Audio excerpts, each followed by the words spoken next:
Hi guys, guess what? Today we are in the kitchen.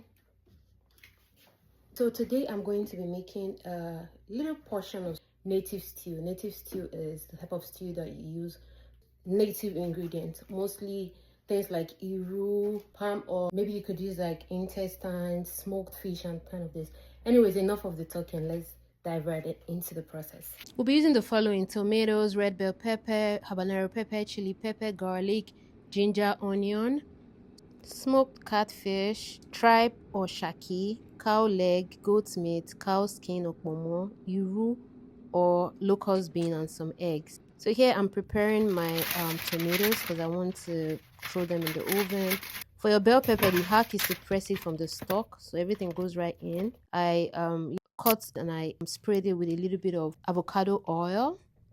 Then I popped them into the oven. So here is my cow skin, my cow leg. I'm seasoning with some salt, adding some water, ready to go start the cooking process to soften it because they are usually hard. Then I proceed to washing my smoked fish. To wash your smoked fish, it's very important that you use salt. This is because of the handling of fish. It could, when drying it and maybe packaging, there could be some germs. So your salt is going to help you get rid of all those bacteria or microorganisms that could be on the surface of the fish. So I go in to open up my fish.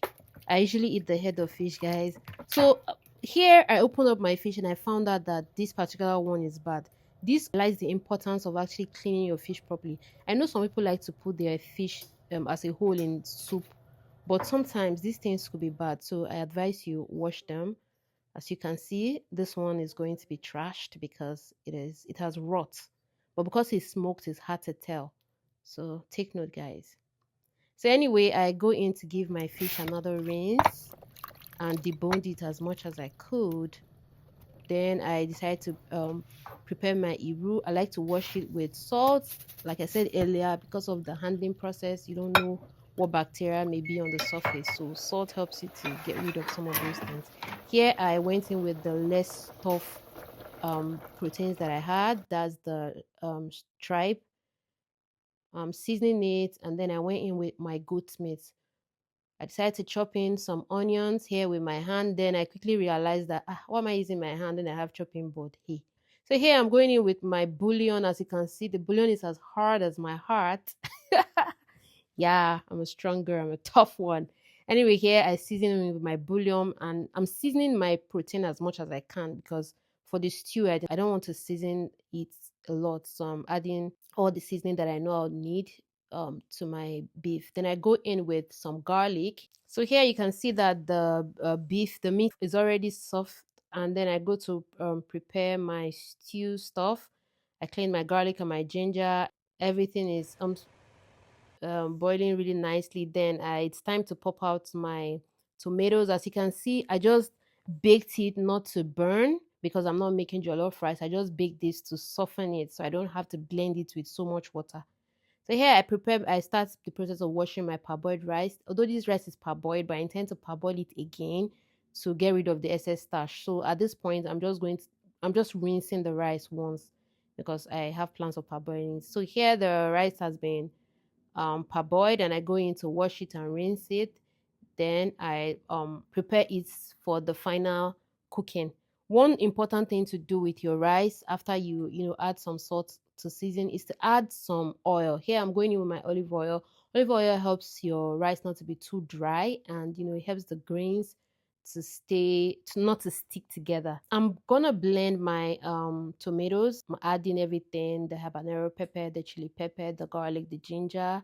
And for these, I'm not going to be adding water. Instead, I'm using the stock, which is already well seasoned, so that my stew would have that flavor. And this also helps me to prevent introducing too much water to that. So here I'm adding palm oil.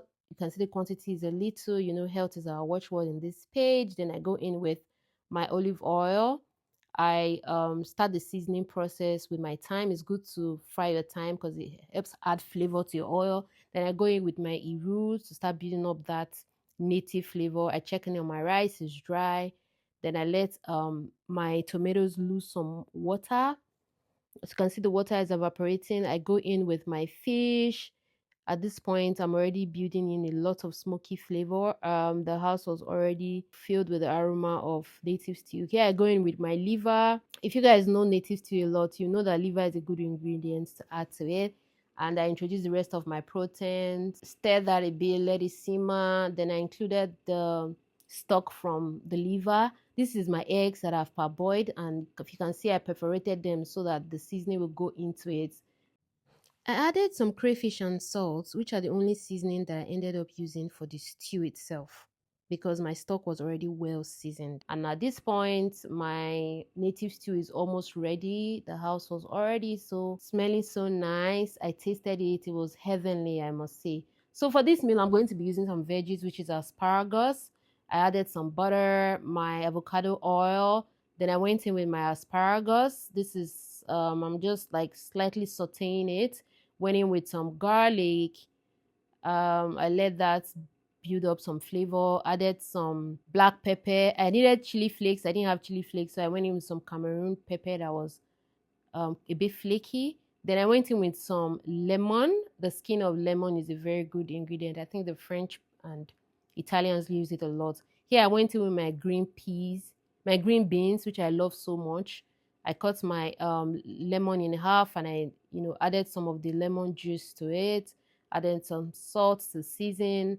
I stirred that uniformly, making sure that it doesn't burn, and it's just slightly sauteed, which I would serve. Woo, my awesome stew. See how thick, see the obstacles, see how lovely and inviting it is. I plated my food and I went ahead to start my eating process.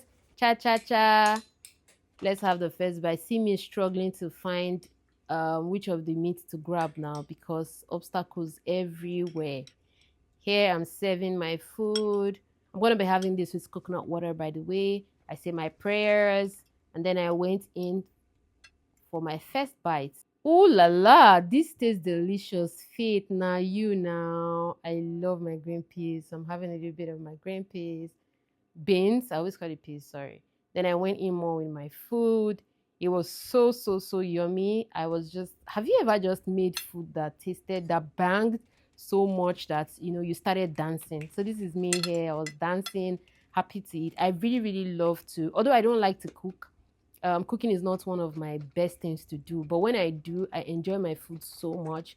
There's hardly anywhere I eat outside that I don't have something to say about the food. But when I make my meals, I get to add the right spice level, make it to my taste, have the quantity that I want, and then if I have a little left over, I can actually eat it again. And sometimes I get to invite some of my friends to come try this food, and they always just say that I'm a good cook and constantly follow up with me to ask when next I'm making my delicious meals. So at the end of the day, I asked myself, Faith, really, are you sure you don't really like cooking? But I guess it's just the stress that comes with cooking. But eating, nothing beats eating homemade meals. My people, this is my video. You can see how lovely this soup was. I was eating, I was dancing, I was so happy, so happy. See the liver now, so soft, so soft. Let me tease you a bit. Ooh, ooh, ooh. This is so yum. And of course, I cleared my plate. Ha.